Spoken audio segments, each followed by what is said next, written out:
What happens when two of the most outspoken personalities in America sit down face to face with no script and no filter? The tension in the studio was so thick you could cut it with a knife, and what unfolded next had everyone talking.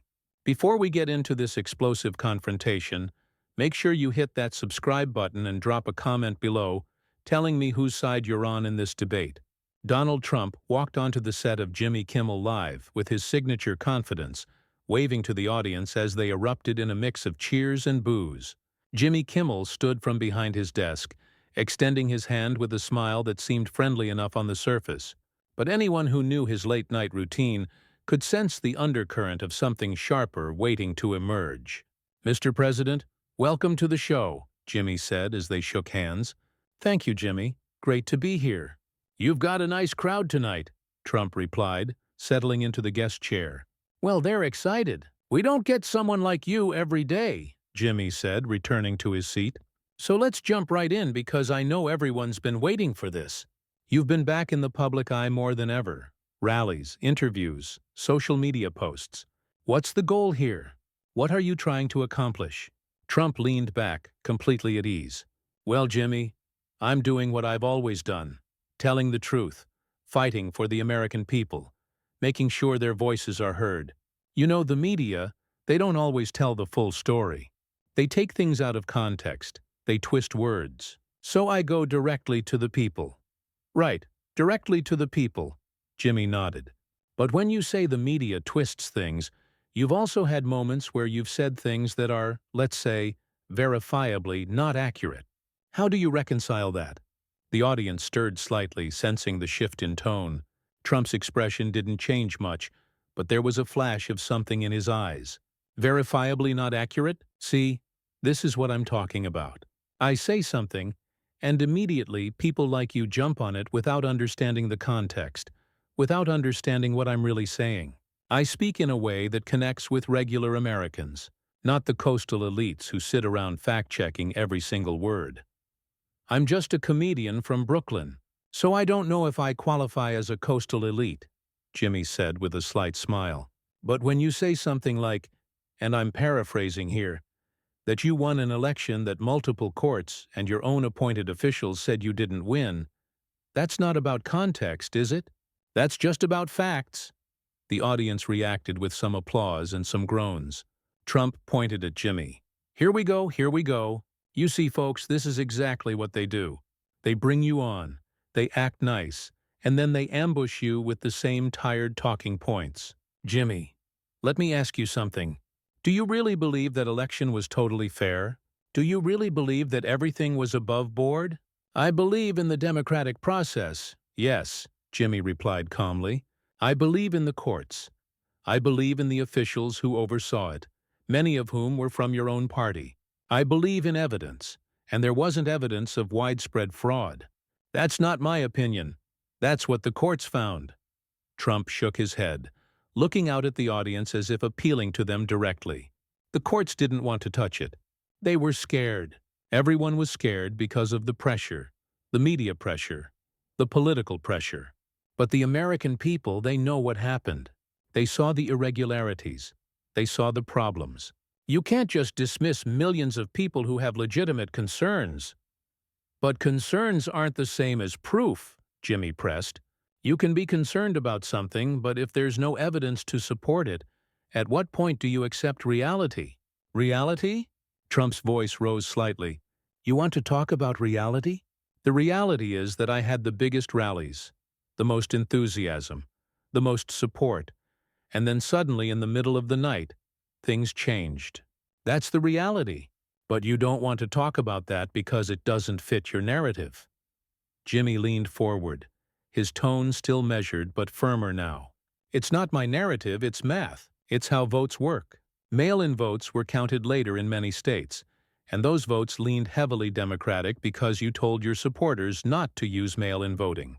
So when those votes were counted, they favored your opponent. That's not suspicious. That's predictable." Trump waved his hand dismissively. "Mail-in voting, don't even get me started on that disaster. That whole system is ripe for fraud. You've got ballots going everywhere. No chain of custody. No verification. It's a joke. And the fact that you're defending it shows me that you're either not paying attention or you're part of the problem. Part of the problem? Jimmy repeated, his eyebrows raising. I'm a late-night host. I tell jokes and interview people. I'm not part of some grand conspiracy. Maybe not a conspiracy, but you're part of a system that protects certain narratives, Trump shot back.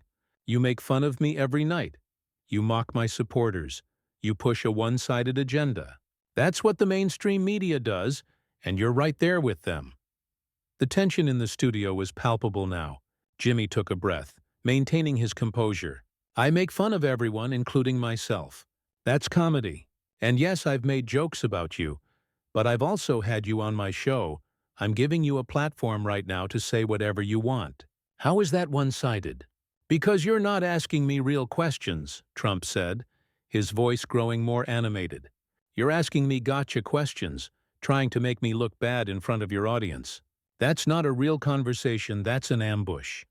Jimmy's expression shifted and he leaned back in his chair, clearly not backing down. All right, let's talk about real questions then. You've been very vocal about wanting to run again, about taking back the White House. But there are serious legal issues you're facing, multiple indictments, civil cases. How do you expect voters to trust someone who's dealing with all of that? The audience murmured, some clapping, some booing. Trump's jaw tightened. Legal issues? You mean the witch hunt? You mean the weaponization of the justice system against a political opponent? Jimmy, this is unprecedented in American history. They're going after me because they're terrified of me, terrified of what I represent. Every single one of these cases is politically motivated. But some of these cases involve your own words, your own actions, documents that were found at your property, Jimmy countered. Are all the prosecutors, all the grand juries, all the evidence, are they all just making it up? Trump pointed emphatically at Jimmy. Yes, they are. Or at the very least, they're twisting everything to fit their agenda. Those documents? I had every right to have them. I declassified them. But they don't want to acknowledge that because it destroys their case. This is about power, Jimmy. This is about the establishment trying to stop me from fighting for everyday Americans. The establishment, Jimmy repeated. You were the president. You were literally the most powerful person in the world. How are you not part of the establishment? Because I've never been one of them, Trump said, his voice rising with passion. I came from the outside. I built my own empire. I didn't owe anyone anything. When I got to Washington, I exposed how corrupt the whole system is, and they hated me for it. Both parties, the media, the bureaucrats, they all wanted me gone because I was a threat to their power. Jimmy nodded slowly, processing this. Okay, but if the whole system is against you, if everyone in power is trying to stop you, how do you explain the fact that millions of people did vote for your opponent? Are they all brainwashed? Are they all wrong? I didn't say they were all wrong, Trump clarified, though his tone suggested frustration. I said the system is rigged. Look at the media coverage. 90% negative against me, constantly attacking me while giving the other side a free pass. You don't think that influences people? You don't think that changes votes? Media criticism comes with the job, Jimmy said. Every president gets criticized. Obama got criticized constantly. Bush got criticized. It's part of being in the public eye.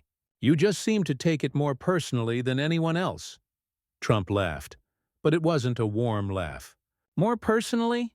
Jimmy, they've called me every name in the book. They've compared me to dictators. They've said I'm a threat to democracy. That's not normal criticism. That's derangement. And you know what? The American people see through it. That's why my rallies are packed. That's why I have more support now than ever before. But do you ever consider that maybe some of that criticism is valid? Jimmy asked, his tone genuine now. That maybe some of the things you've said or done have legitimately concerned people, not because of media spin, but because of your actual words and actions? Trump stared at Jimmy for a moment, and the studio fell quiet. Like what? Give me an example. Jimmy didn't hesitate. Like telling people to inject bleach during a pandemic. I never said that, Trump fired back immediately. That's a perfect example of the media lying. I was talking about disinfectants, about medical research, about exploring every option to save lives. They took it out of context and turned it into a joke. And people like you ran with it. You literally said, and I quote, "And then I see the disinfectant where it knocks it out in a minute. And is there a way we can do something like that by injection inside?" Jimmy said, clearly having prepared for this. "Those were your words on camera at a White House briefing." Trump waved his hand dismissively. "I was asking a question, being curious about treatments. I wasn't telling people to go inject Lysol. But the media made it sound like I was, and that's the problem. They take everything I say and twist it into the worst possible interpretation." "Maybe the problem is that when you're the president, your words carry weight," Jimmy suggested. "When you ask a question like that in front of millions of people, some of them might take it seriously. Doesn't that warrant being more careful with what you say?" "I'm not a politician, Jimmy. I'm a businessman, a fighter. I speak my mind, I think out loud. I don't use carefully crafted talking points like everyone else. That's what people love about me. I'm authentic." "Authentic," Jimmy echoed. "But authenticity without accuracy can be dangerous, can't it? If you're authentic but wrong, and people believe you because you're the president, that's a problem." Trump's face reddened slightly, his frustration becoming more visible. "You know what's dangerous? The media spreading fear and panic, telling people not to trust their president, dividing this country. I brought people together. I made this country stronger, safer, more prosperous than it's ever been. But you wouldn't know that watching your show, would you? I remember the economy before the pandemic was strong. I'll give you that," Jimmy conceded. "But I also remember the division, the protests, the constant chaos. You can't just take credit for the good and blame everyone else for the bad." "The protests were funded by radical groups trying to undermine my presidency," Trump insisted. "The chaos was created by my enemies in the media and in government. I was trying to fix things, and they fought me every step of the way." Jimmy shook his head, a slight smile on his face, but not a friendly one. "See, this is what's fascinating to me. In your version of events, you're never wrong, you never make mistakes. Everything bad is someone else's fault. Doesn't that strike you as, I don't know, a little unrealistic?" Trump pointed at Jimmy again, his voice sharp. "You want to talk about unrealistic? How about the Russia hoax? How about the impeachments? How about all the investigations that went nowhere? They tried to destroy me, and they failed every single time because there was nothing there. But you don't want to talk about that." Jimmy leaned forward, his voice calm but insistent. "Actually, I do want to talk about that. The Russia investigation did find contact between your campaign and Russian officials. People went to jail. Your campaign chairman was convicted. So to say there was nothing there isn't exactly accurate, is it?" The audience reacted with mixed applause and boos. Trump's face was now noticeably flushed. "Paul Manafort went to jail for things that had nothing to do with me. Nothing to do with Russia collusion. The whole investigation was a scam from day one, based on a fake dossier paid for by my political opponents. But they ran with it anyway, wasted millions of dollars and years of my presidency. And at the end of it all, no collusion." "Mueller said no collusion." "Mueller said he couldn't exonerate you," Jimmy corrected. "That's different from saying no collusion. He actually outlined multiple instances of potential obstruction." Trump shook his head vigorously. "No collusion, that's what matters. Everything else is just spin. They tried to get me, they failed. End of story. But people like you keep bringing it up because you can't accept that I was a legitimate president who did great things for this country." "I'm not saying you weren't legitimate," Jimmy said. "I'm saying that maybe, just maybe, some of the criticism you received was earned. That's not a radical concept. Every president makes mistakes." "I made the economy the best it's ever been," Trump shot back. "I rebuilt the military. I secured the border. I appointed great judges. I made America respected again around the world. What mistakes are you talking about?" Jimmy took a breath, seemingly choosing his words carefully. "How about the way you handled the pandemic? Tens of thousands of people died, and there were times when you downplayed the virus, contradicted your own health experts, turned mask-wearing into a political issue. Do you think you handled that perfectly?"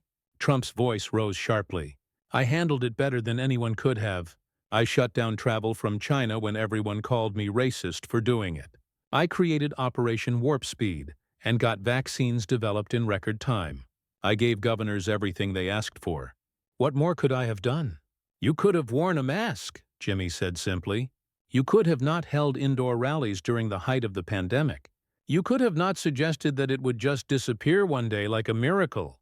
You could have taken it seriously instead of treating it like a political problem. The audience erupted in applause, but Trump was already responding, his voice cutting through the noise. I did take it seriously, but I also didn't want to cause mass panic, which is what the media was trying to do. I wanted to keep people calm, keep the economy going, give people hope. Instead, governors locked everyone down, destroyed businesses, ruined lives. That wasn't me, that was them. You're the president, Jimmy pressed. The buck stops with you, right? That's what you said when you were running. You said you'd take responsibility. But I haven't heard you take responsibility for anything that went wrong. Trump's eyes narrowed. I took responsibility for turning this country around. I took responsibility for making promises and keeping them. What I won't take responsibility for is the mess that the fake news media and corrupt politicians created while trying to sabotage me. You want me to apologize for things I didn't do wrong? That's never going to happen. Jimmy laughed, but it was a laugh of disbelief. This is incredible. We're sitting here, having a conversation, and you genuinely believe that nothing, not one single thing in 4 years, was your fault. That's not confidence, that's delusion. The word hung in the air. Trump's face went from red to almost purple. Delusion? You're calling me delusional? You, a late-night comedian who reads jokes off a teleprompter written by a team of liberal writers, you're calling me delusional? I built a real estate empire. I became president of the United States. I have millions of loyal supporters. What have you done besides mock people who are actually trying to make a difference? Jimmy didn't flinch. I've used my platform to call out lies and hypocrisy. I've tried to hold powerful people accountable. And yes, I've made jokes, because sometimes the only way to deal with insanity is to laugh at it. But at least I admit when I'm wrong. At least I can say I made a mistake. Can you say that?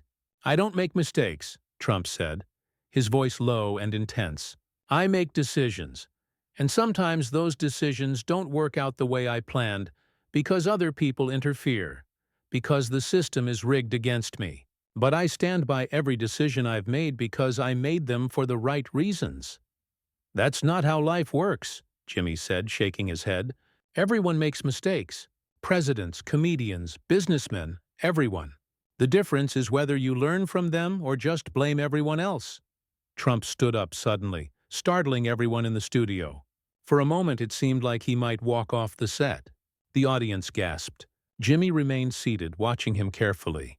You know what, Jimmy? I came on this show thinking we could have a real conversation, thinking maybe you'd be fair for once. But this is exactly what I expected. You invite me here to ambush me, to make yourself look good in front of your liberal audience. Well, congratulations, you got your ratings. But the American people see through this. They see what you're doing. Sit down, Jimmy said, his voice steady. You agreed to come on this show. Nobody forced you.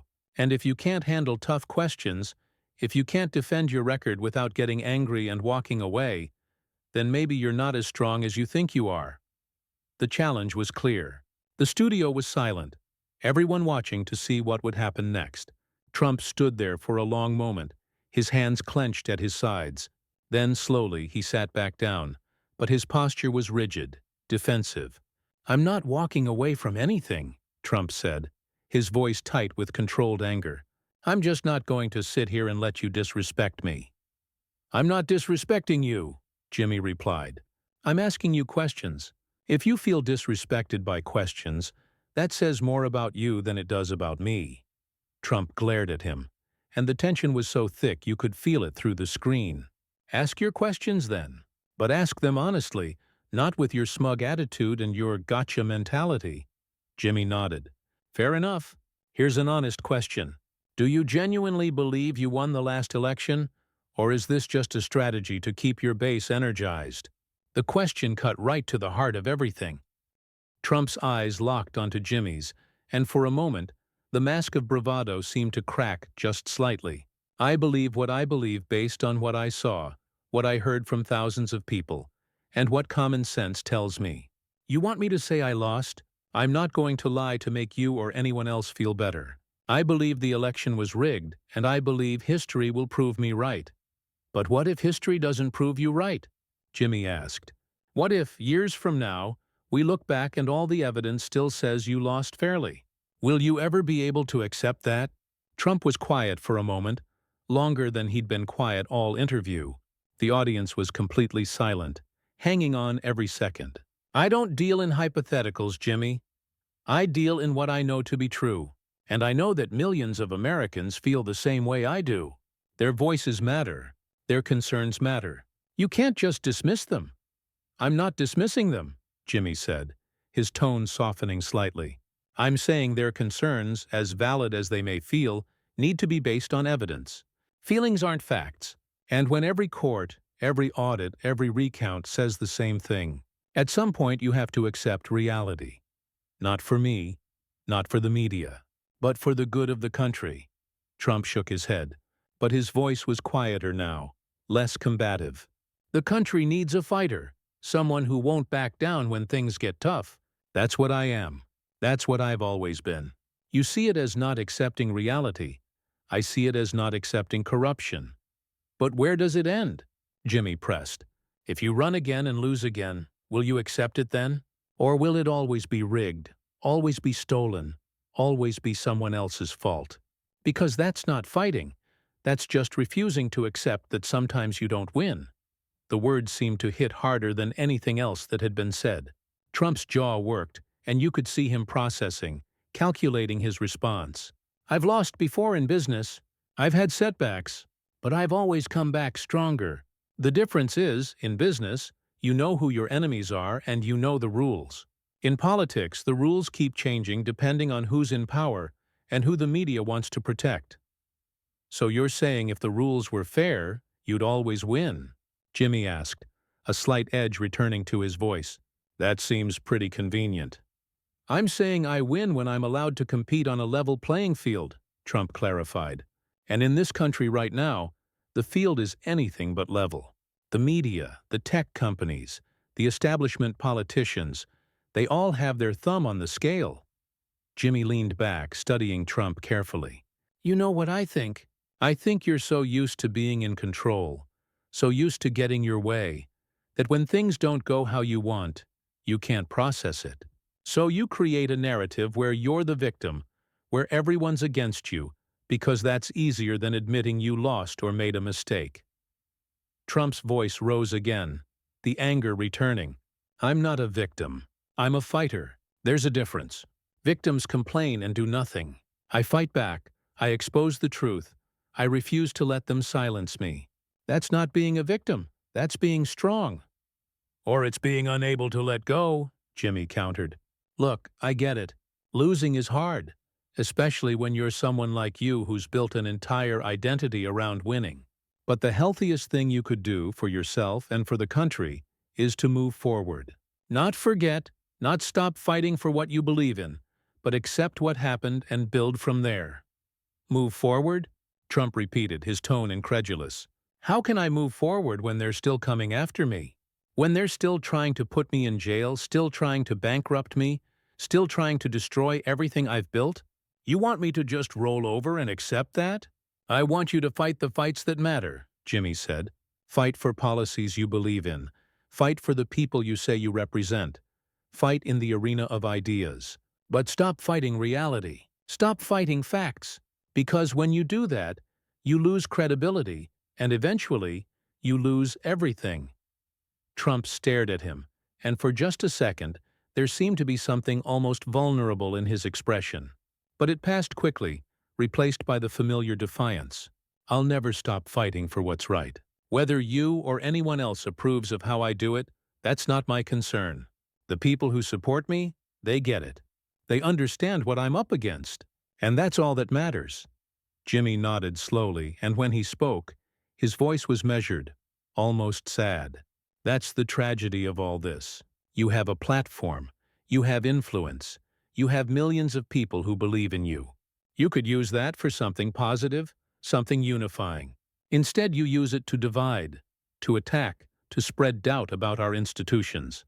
And the worst part is, I don't think you even see it. I think you genuinely believe you're the hero of this story. I am the hero, Trump said firmly. History will show that.